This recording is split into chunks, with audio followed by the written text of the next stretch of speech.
যে খবরের দিকে নজর রাখবো, ভবানীপুরে নির্বাচনের ফলাফলকে চ্যালেঞ্জ জানিয়ে মামলা। ভবানীপুরে নির্বাচনের ফলাফলকে চ্যালেঞ্জ জানিয়ে মামলা করলেন মমতা বন্দ্যোপাধ্যায়।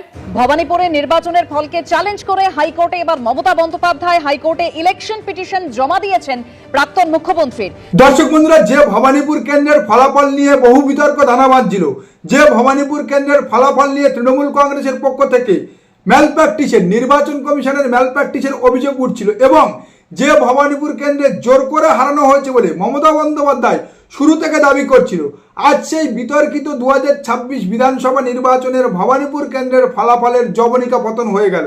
মমতা বন্দ্যোপাধ্যায়ের পক্ষ থেকে এই ভবানীপুর কেন্দ্রের ফলাফলকে চ্যালেঞ্জ করে কলকাতা হাইকোর্টে মামলা দায়ের করা হলো। রাজ্য রাজনীতিতে নজিরবিহীন ঘটনা, কারণ একই জয়ী প্রার্থীর বিরুদ্ধে চ্যালেঞ্জ করে হাইকোর্টে গেলেন মমতা বন্দ্যোপাধ্যায়।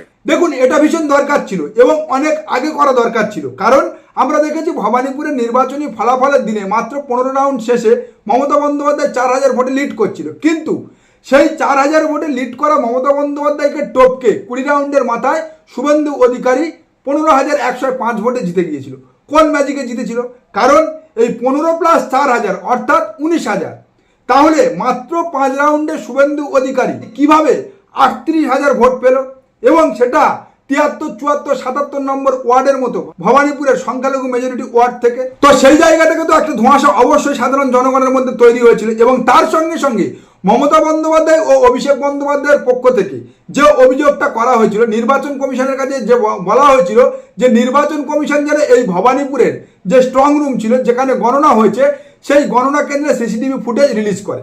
নির্বাচন কমিশন যদি সিসিটিভি ফুটেজ রিলিজ করে দেয় তাহলে তৃণমূল কংগ্রেসের পক্ষ থেকে এই কেন্দ্রে কোনো রকম ম্যালপ্র্যাকটিস হয়নি তা মেনে নেওয়া হবে। কিন্তু আজ পর্যন্ত অর্থাৎ নির্বাচনী ফলাফল বেরিয়ে যাওয়ার 40 দিনের মাথায় এসেও নির্বাচন কমিশন এখনও ভবানীপুরের স্ট্রং রুমের ভবানীপুর গণনা কেন্দ্রের সিসিটিভি ফুটেজ পাবলিশ করতে পারেনি।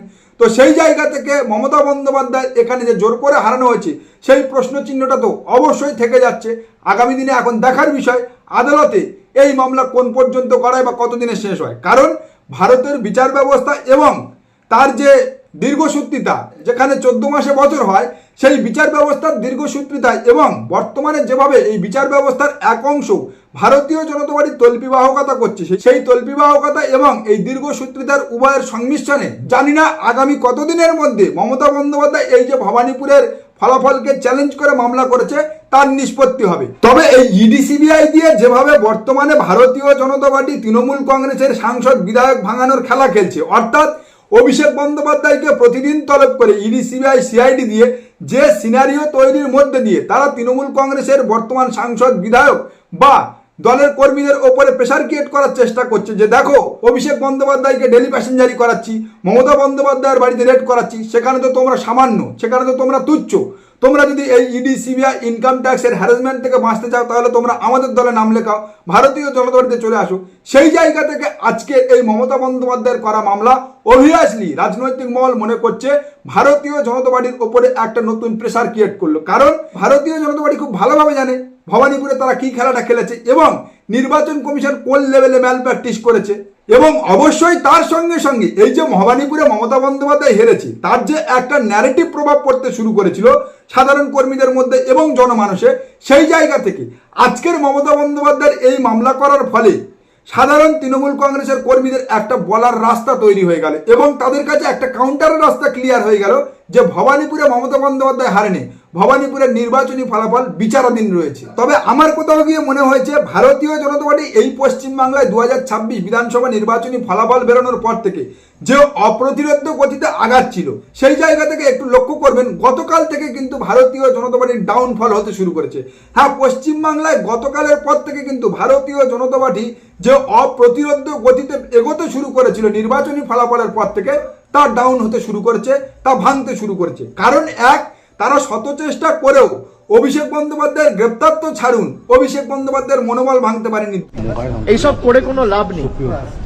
তারা ভেবেছিল যারা এজেন্সির ভয়ে এদিক ওদিক চলে যাচ্ছে মমতা বন্দ্যোপাধ্যায়ের সাথে বা মানুষের স্বার্থকে সামনে রেখে যারা লড়াই করছে, আমরা হয়তো চলে যাব, দমে যাব, মাথা নত করব, আত্মসমর্পণ করব, বিকিয়ে যাব।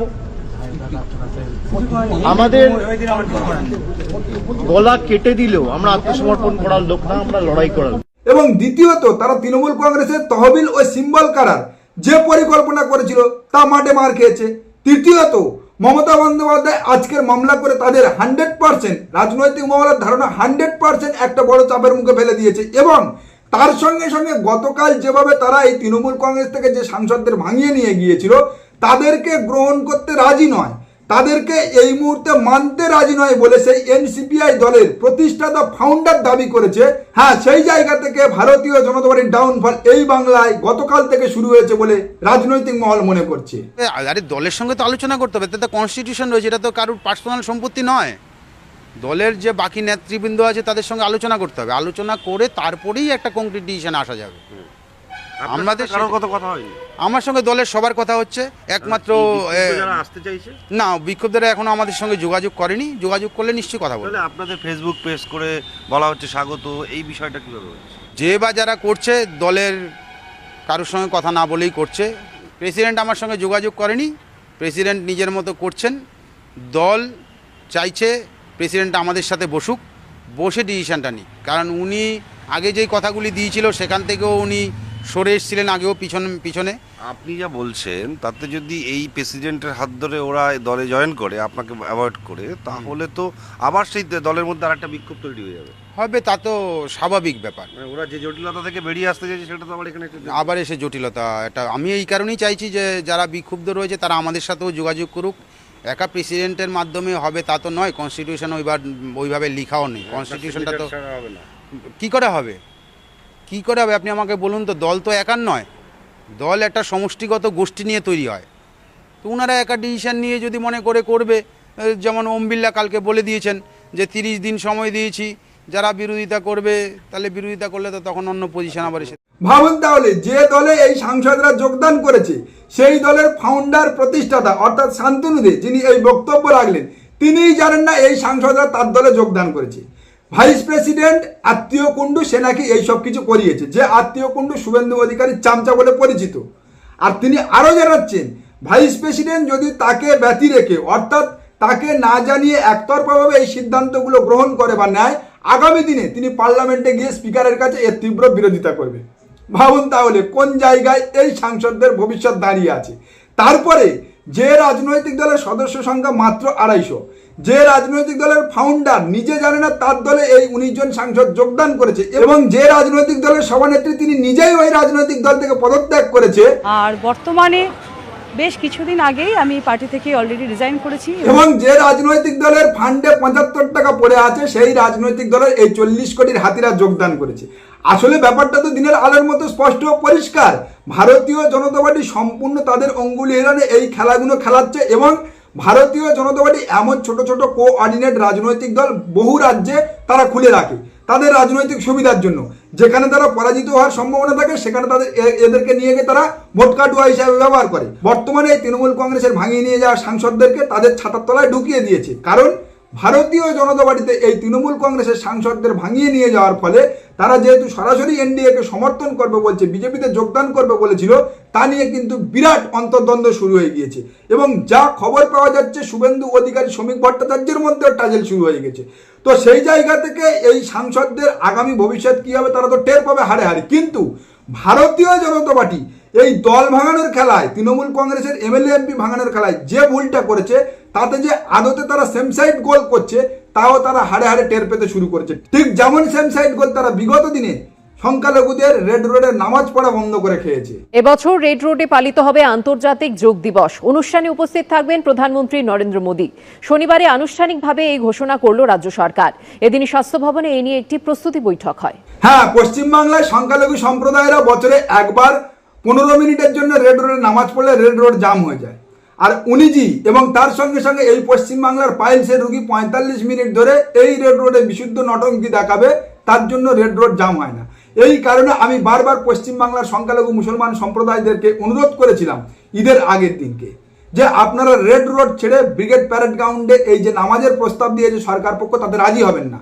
তাতে নামাজ না হয় না হবে, নিজেদের মসজিদে নামাজ পড়বেন, একবারের জায়গায় 3 বার পড়বেন, যেটা মমতা বন্দ্যোপাধ্যায়ও বলেছিলেন। কিন্তু এই জাভেদ খানের মতো কিছু মুখোশধারী কারাপ্টেড তৃণমূল কংগ্রেসের তৎকালীন নেতা ভারতীয় জনতা পার্টির বর্তমান বন্ধু, তাদের জন্য পশ্চিমবাংলার সংখ্যালঘু মুসলমান সম্প্রদায়েরা এই রেড রোড ছেড়ে ব্রিগেড প্যারেড গ্রাউন্ডে নামাজ পড়েছিল।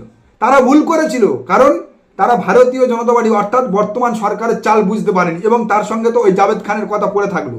কিন্তু আমার একটা প্রশ্ন হচ্ছে, এই ভারতবর্ষে এই পশ্চিমবাংলায় আইন কানুন কি সবার জন্য আলাদা আলাদা? সংখ্যালঘুদের জন্য আলাদা এবং সংখ্যাগুরুদের জন্য আলাদা, প্রধানমন্ত্রীর জন্য আলাদা, সাধারণ নাগরিকের জন্য আলাদা, নাকি ভারতীয় জনতা পার্টি ক্ষমতায় এসছে বলে তাদের বাপের জমিদারি হয়ে গিয়েছে এই পশ্চিমবাংলা? দাদা, সংখ্যালঘু নেতৃত্বের একটা বড় অংশ অভিযোগ করছে যে রাস্তা আটকানো হবে এই দোহাই দিয়ে রেড রোডে এবার ঈদের নামাজ পড়তে দেওয়া হলো না, অথচ মাননীয় প্রধানমন্ত্রী নরেন্দ্র মোদী ৪৫ মিনিট আগামী রবিবার রেড রোডেই যোগা করবেন, তার জন্য ৮টা রাস্তা বন্ধ। ওরা বলছে এটা দ্বিচারিতার রাজনীতি চলছে। প্রাইম মিনিস্টার এলে তো সব রাস্তাই বন্ধ হয়, খালি রেড রোড কেন? উনি যেখানে যাবেন সেখানে বন্ধ হবে। তো যেখানে যান চলাচল কম ওখানেই করেছে, ছুটির দিন ওখানে কম লোক যাবে, সেজন্য ওখানেই করেছে, না হলে তো আরও বেশি সমস্যা হতো লোকের। না, প্রশ্নটা ছিল যে নামাজ পড়তে 15 মিনিট লাগে, সেটা দেওয়া হলো না। 15 মিনিটের জন্য কত ঘন্টা আটকানো হতো? আর ওনারা কে? হরিদাস পাল, তাদের জন্য রাস্তা আটকানো হবে? প্রাইম মিনিস্টারের জন্য আটকাবে, চিফ মিনিস্টারের জন্য আটকাবে? এটা ঠিকই আছে, বছরে তো একবার উনি আসছেন, কত বছর পরে আসছেন? আর 107 বছর ধরেই তো অন্যায় করা হয়েছে, এক বছরে এমনি দম বন্ধ হয়ে যাচ্ছে। যান বাংলাদেশে, পাকিস্তান চলে যান, এখানে নামাজ পড়ুন, কেউ বলবে না, এখানে চলবে না এইসব। মিস্টার দিলীপ বাবু, আপনাকে বলছি, হ্যাঁ আপনাকে বলছি, এটা ভারতবর্ষ, এটা পশ্চিমবঙ্গ, এটা ভারতীয় জনতা পার্টির বাপের জমিদারি নয় বা আপনার বাপের জমিদারি নয় যে আপনারা যা ইচ্ছা তাই করে যাবেন, ক্ষমতায় আছেন বলে যা ইচ্ছা তাই করে যাবেন। এদেশে প্রধানমন্ত্রী মুখ্যমন্ত্রীর জন্য যে আইন, এদেশে একজন সাধারণ নাগরিকের জন্য, সে হোক হিন্দু, মুসলমান, শিখ, ঈসাই, প্রত্যেকের জন্য সমান আইন। সেই জায়গা থেকে প্রধানমন্ত্রী মুখ্যমন্ত্রী বলে লাঠের বাট, আর একজন সাধারণ জনগণ, একজন সাধারণ নাগরিক, বিশেষ করে সংখ্যালঘুরা, তারা এদেশের অচ্যুত না, তেমনটা কিন্তু আমাদের ভারতবর্ষের সংবিধান আমাদেরকে শিখিয়ে যায়নি বা বলে যায়নি বা দেখিয়ে যায়নি। আর সেই জায়গা থেকে আমি এই পশ্চিমবাংলার সংখ্যালঘু মুসলমান সম্প্রদায়ের প্রতিনিধিদের বা সংখ্যালঘু সম্প্রদায়ের ভাই বোনদের কাছে একটাই কথা বলবো, আজকের আপনাদের এই করুণ দিন দেখতে হচ্ছে এবং ভারতীয় জনতা পার্টির এই বাড়বাড়ন্ত সহ্য করতে হচ্ছে, তা কেবলমাত্র এই পশ্চিমবাংলার আপনাদের জাতের কিছু সংখ্যালঘু এমএলএ এমপিদের জন্য। হ্যাঁ, এলাকায় দেখলে তাদেরকে যত্ন করে খাতির আপ্যায়ন করুন এবং প্রশ্ন করুন আপনাদের ভোট নিয়ে কেন তারা বর্তমানে আপনাদেরকে বিপদের মুখে ফেলে দিয়েছে এবং এই ভারতীয় জনতা পার্টিকে মদত করছে। না হলে আগামী দিনে আপনাদের অবস্থাও এই পশ্চিমবাংলার সরকারি কর্মচারীদের মতো হয়ে দাঁড়াবে। যোগ দিবসে অংশগ্রহণে কড়া নির্দেশ নবান্নের, সরকারি কর্মীদের অংশগ্রহণ নিশ্চিত করতে হবে, এমনটাই সব দফতরকে নির্দেশ। দেখুন, বর্তমানে পশ্চিমবাংলার সরকারি কর্মচারীদের দেখলে আমার ভীষণ করুণা হয়, কারণ এই নারদাচোর ক্ষমতায় আসার পর থেকে বেচারিদের রোজ মন্দিরের ঘন্টার মতো বাজাচ্ছে। বেচারিরা এনার কাছে চেয়েছিল ডিএ, ধরিয়ে দিয়েছে স্মার্ট মিটার। বেচারিরা এনার কাছে চেয়েছিল 7ম পে কমিশন, ধরিয়ে দিয়েছে রেড রোডের নামাজ, রেড রোডের যোগ ব্যায়াম। কিন্তু কিচ্ছু করা নেই, নো প্রতিবাদ নো নরণচরণ, কারণ ক্ষমতায় এসে উনি আগেই এনাদের প্রতিবাদের পিন্ডি চটকে ছেড়ে দিয়েছে। আর বর্তমানে পায়েস রুগী যে কারণে এনাদেরকে ল্যাবরেটরি গিনিপিগের মতো তার সমস্ত এক্সপেরিমেন্টে ব্যবহার করছে, আর এনারা ঘাড়ে ওই নাঙল চাপানো বলদের মতো তা মুখ বুঝে সহ্য করছে। কিন্তু আমি তো কেবল খুঁজছি সেই ভাস্কর ঘোষকে, হ্যাঁ এনাদের নেতাকে, যিনি নাকি আবার খবর পাচ্ছি চুক্তি মতো মোটা মাল্লুপে বর্তমানে নবান্নে নাকি অগ্রহণের বাতাস বইছে। তাই সরকার পক্ষকে অকারণে তিনি ডিস্টার্ব করতে চায় না বলে এনাদের আমাদের দাবি মানতে হবে, নইলে গদি ছাড়তে হবে, সেই স্লোগানের মুখে সারা রাতের জমানো পাতরাস ছাচ্ছার করে ঢেলে দিয়ে আরামে বিশ্রাম নিচ্ছে। 15 বছরের একটা সরকার, যে সরকারটা এই নবান্নটাকে একটা যক্ষপুরী করে রেখেছিল, সেই যক্ষ ভেঙে আমরা যখন ঢুকছিলাম মনে হলো যেন অঘ্রাণের একটা সুবাতাস বয়ে যাচ্ছে, তার মধ্যে দিয়ে আমরা প্রবেশ করেছি। দেখুন, আমি আপনাদের বহুদিন আগের থেকে বলেছিলাম, যখন এই নবান্নের ডিএ আন্দোলন শুরু হয়েছিল, এই সরকারি কর্মচারীরা ডিএ আন্দোলন করেছিল, তখনই আপনাদের বলেছিলাম মালটা পাকা ধান্দাবাজ এবং সম্পূর্ণ ভারতীয় জনতা পার্টির অঙ্গুলি হিরণ নাচছে। আজকের তা প্রমাণিত হয়ে গিয়েছে। মালটা আজকের বলছে নবান্নে অঘ্রাণের বাতাস বইছে, তাই সরকারের আমরা অযথা ডিস্টার্ব করব না। আর ঠিক বিগত সরকার অর্থাৎ মমতা বন্দ্যোপাধ্যায়ের সরকারের সময় যে মমতা বন্দ্যোপাধ্যায় 4% ডিএ ঘোষণা করেছিল দেবে বলে, বর্তমান সরকার তাও দেয়নি, তাও ঠেকায়নি, তখন এর মুখ থেকে কত বড় বড় কথা, সরকার জব্দ করে দেবো, সরকারের সব কিছু ফাঁস করে দেবো, সরকারকে জব্দ করতে যা যা করার তাই তাই করবো। কত বড় বড় ডায়লগ। আজকের মোটা মাল পেয়ে গিয়েছে, মালের বলতি বন্ধ হয়ে গিয়েছে, মাল সাইড কেটে গিয়েছে, আর ফাঁপড়ে পড়েছে কারা বলুন তো? লক্ষ লক্ষ পশ্চিমবাংলার সরকারি কর্মচারীরা। ঠিক যেমনভাবে এই পশ্চিমবাংলায় আপনাদের ভোট নিয়ে 5-7 কোটি টাকা পকেটে গুঁজে বর্তমানে সংখ্যালঘু বিধায়করাও কেটে পড়েছে, পাল্টি মেরেছে, আর যার ফলে আজকের এই পশ্চিমবাংলার কোটি কোটি সংখ্যালঘু মুসলমান সম্প্রদায়ের ওপরে এই ভারতীয় জনতা পার্টি নামক ফ্যাসিবাদী রাজনৈতিক দলটা প্রহসন নামিয়ে আনছে। তাদের ধর্মীয় আচার অনুষ্ঠান থেকে একের পর এক তাদের ওপরে বিধি নিষেধাজ্ঞা চাপাচ্ছে। তাই আমি পশ্চিমবাংলার সংখ্যালঘু মুসলমান সম্প্রদায়দের বলবো, আপনি এলাকায় আপনার দলের বিধায়ক সাংসদদের দেখলে যাদেরকে আপনি ভোট দিয়েছেন, হ্যাঁ হিসাবটা বুঝে নিন, তাদেরকে খাতির করুন। এবং পশ্চিমবাংলার হিন্দু সম্প্রদায়দের বলবো, আপনি আপনার এলাকায় আপনার দলের সাংসদ বিধায়কদের দেখলে তাদের থেকে হিসাবটা বুঝে নেই, যারা আপনার ভোট নিয়ে নির্বাচিত হয়ে পাল্টি মেরে ভারতীয় জনতা পার্টির মদত করছে, আর যে কারণে আপনাদের বিপদে পড়তে হচ্ছে। নমস্কার, আজকের প্রতিবেদন এখানে শেষ করলাম। দেখা হচ্ছে আগামী কোনো প্রতিবেদনে। আমাদের প্রতিবেদন সম্পর্কে আপনাদের মতামত অবশ্যই জানান আমাদের কমেন্ট সেকশনে। সবাই ভালো থাকবেন।